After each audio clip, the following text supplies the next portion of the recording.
ప్రాచీన భారతదేశ చరిత్ర ప్రియులకు, ప్రాచీన సంస్కృతి ప్రియులకు విజ్ఞప్తి. ఇప్పటికీ ప్రాచీన భారతదేశ చరిత్ర ఉంది అని చెప్పడానికి 112 ప్రమాణాలు చెప్పడం జరిగింది. కానీ బ్రిటిష్ వాళ్ళు క్రీస్తు పూర్వం 4వ శతాబ్దిలో హిందూ మతం కల్పించబడింది అని వ్రాశారు. అది వాస్తవం కాదు అని చెప్పడానికి ఈ ప్రమాణాలు చాలు. అయినా ఇప్పుడు మరికొన్ని ప్రమాణాలను చెప్తున్నాను. ఈ సనాతన సంస్కృతి అతి ప్రాచీనము అని చెప్పడానికి ఇప్పుడు ప్రమాణం చెప్తాను చూడండి. 1807, 1892లో జర్మన్ జంతు శాస్త్రజ్ఞులు హైనోడాన్ గెంపోథెరస్ అనేటువంటి జంతువుల యొక్క శిలాజాలను కనుగొన్నారు. ఈ హైనోడాన్ గెంపోథెరస్ అంటే 4 దంతాల ఏనుగు. ఏనుగుకి 2 దంతాలను మనకి తెలుసు, కానీ 4 దంతాల ఏనుగుని వాళ్ళు కనుగొన్నారు. ఇవి 1.2+ మిలియన్ సంవత్సరాల క్రితం భూమిపై తిరిగాయి అని వాళ్ళు చెప్పారు. ఈ 4 దంతాల ఏనుగు ప్రస్తావన శ్రీమద్ వాల్మీకి రామాయణంలో ఉంది. అంటే అతి ప్రాచీనమైన విషయాన్ని మన సంస్కృతి తెలుపుతోంది. అది ప్రధానమైన విషయం. అంతవరకు ఏనుగు 4 దంతాల ఏనుగు ఉన్నది అనేది ప్రపంచంలో ప్రసిద్ధం కాదు, కానీ మనకు వాల్మీకి రామాయణంలో ఉన్నది. వాల్మీకి రామాయణంలో సుందరకాండలో రావణ్ణి పరిచారికలు, రాక్షస స్త్రీలు సీతను చంపి తినేస్తాము అని బెదిరించారు. అప్పుడు త్రిజట, నన్ను చంపండి, సీతను చంపి తినవద్దు, రాక్షసుల నాశాన్ని, ఈమె భర్తకు విజయాన్ని సూచిస్తూ నాకు కల వచ్చింది అని ఒక వృత్తాంతం చెప్పింది. కల వృత్తాంతం ఏమిటి? ఆ కలలో ఏం చూసింది?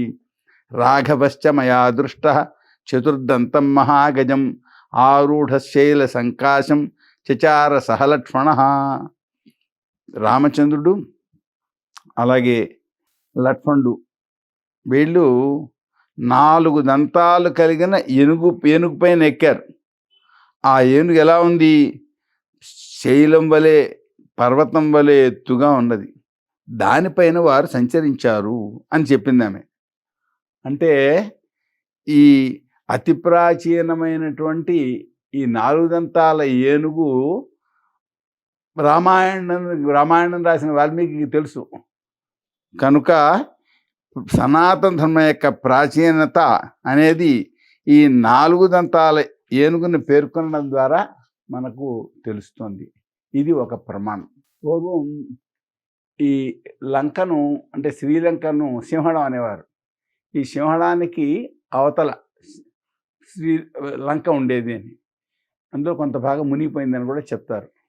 ఇది ఇంతకీ ఆ లంక సింహళం 2 కలిసే ఉన్నాయి కనుక ఇప్పుడు శ్రీలంక అనే పేరుతో ఆ మొత్తం భాగాన్ని పిలుస్తున్నారు.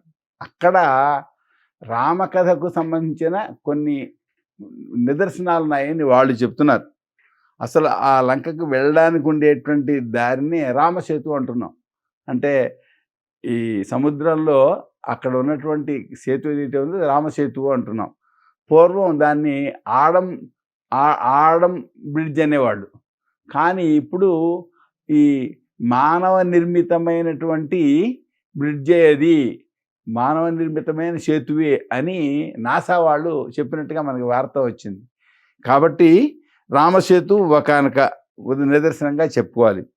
ఇది కాకుండా శ్రీలంకలో ఈ ద్రోణగిరి అనే సంజీవని పర్వతం యొక్క శేషం ఉంది.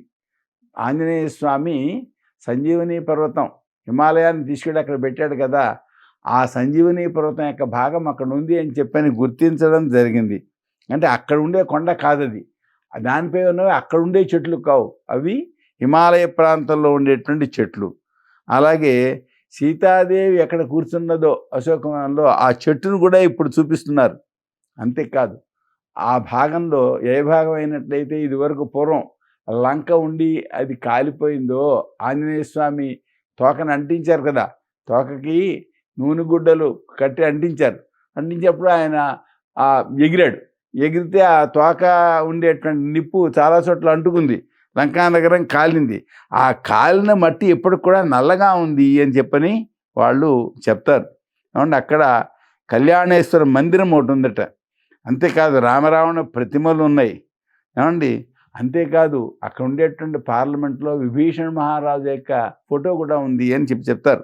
చిత్రం. ఏమండి ఇది ఒకటి నిదర్శనం. అలాగే జనకపురి అని చెప్పి నేపాల్లో ఒక పట్టణం ఉంది.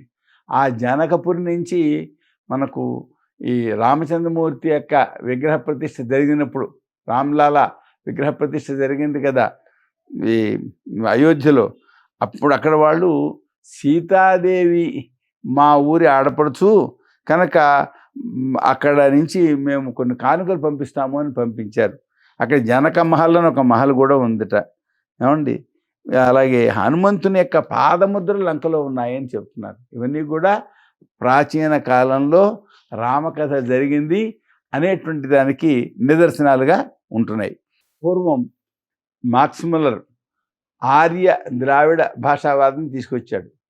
ఆ ఆర్య ద్రావిడ భాషావాదం తీసుకొచ్చినప్పుడు ఆర్యులు భారతదేశంపైకి వచ్చి ద్రావిడులను ఓడించి వాళ్ళని కొందరిని చంపి దేశాన్ని ఆక్రమించుకున్నారు అని చెప్పడం జరిగింది.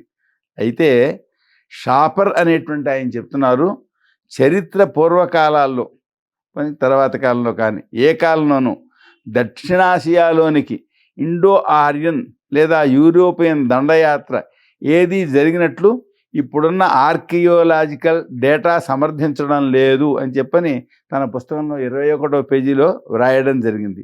అంటే దీని అర్థం ఏమిటి? ఆర్యులు భారతదేశంపై దాడికి వచ్చినట్టు ఆధారమే లేకపోతే మరి దాన్ని ఏ విధంగా విశ్వసిస్తాం? కనుక అది ఒక ప్రమాణంగా మనకు ఉంటుంది.